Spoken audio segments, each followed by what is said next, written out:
Today, we're diving into Lord of the Flies by William Golding, a novel that explores the fragile line between civilization and savagery and the darkness that lies within us all. The story begins with a group of British boys stranded on an uninhabited island after their plane crashes. With no adults to guide them, they're left to create their own society from scratch. They elect a leader, Ralph, who symbolizes order, structure, and civilization. Ralph's first priority is setting up a signal fire in hopes of being rescued. To keep the fire going, the boys establish rules and responsibilities, setting the foundation for what seems like a mini-society. But there's immediate tension. Jack, one of the older boys, is charismatic and deeply competitive, especially with Ralph. While Ralph is focused on keeping the fire going and creating a shelter, Jack is obsessed with hunting wild pigs. He represents a more primal side, drawn to power and the thrill of the hunt. As Jack's obsession grows, he begins to break away from Ralph's authority, and the boys are divided into two camps: those who want order and rescue, and those who want freedom from rules and the thrill of violence. A powerful theme in the novel is the fear of the unknown.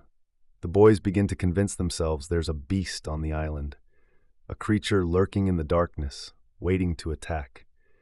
This beast represents the primal fear within each of them, but instead of understanding it, they project it as an external threat. Simon, a quiet and introspective boy, senses that this beast isn't a creature at all. He realizes it's actually the darkness within each of them, a revelation that foreshadows the chaos to come. Jack eventually breaks away entirely, forming his own tribe.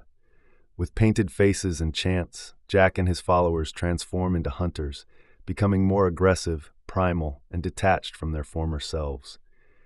They revel in their freedom from society's rules, and soon their behavior escalates into violence. One night, in a frenzy of fear and adrenaline, they mistake Simon for the beast and kill him. Simon's death marks a turning point, an irreversible step into savagery. Later, Piggy, the voice of reason and intellect in the group, also falls victim to violence, leaving Ralph isolated and vulnerable.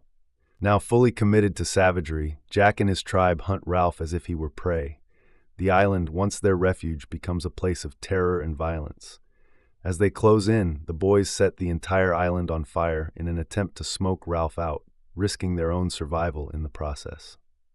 Ironically, this destructive fire, meant to kill Ralph, ends up saving them. A passing naval officer sees the flames and arrives just in time. When the officer discovers the boys, he's shocked at their transformation. What began as a group of proper British schoolboys has turned into a savage mob. Ralph, witnessing the reality of what they've become, breaks down, sobbing for the loss of innocence and the darkness he now understands exists within each of them. Lord of the Flies isn't just a story of boys on an island. It's a profound exploration of human nature. Golding's message is clear. Without the structure of society, the line between civilization and savagery fades quickly, revealing our primal instincts. The beast isn't an external monster. It's the fear, aggression, and darkness that exist within us all, just waiting to surface. This novel forces us to confront an uncomfortable question. What would we become if we were left to our own devices, with no rules, no society, and no one watching? Golding shows us that while civilization keeps our worst impulses in check, those impulses are never far from the surface. In the end, Lord of the Flies is a haunting reminder of the balance between order and chaos, and the fragility of humanity's moral compass.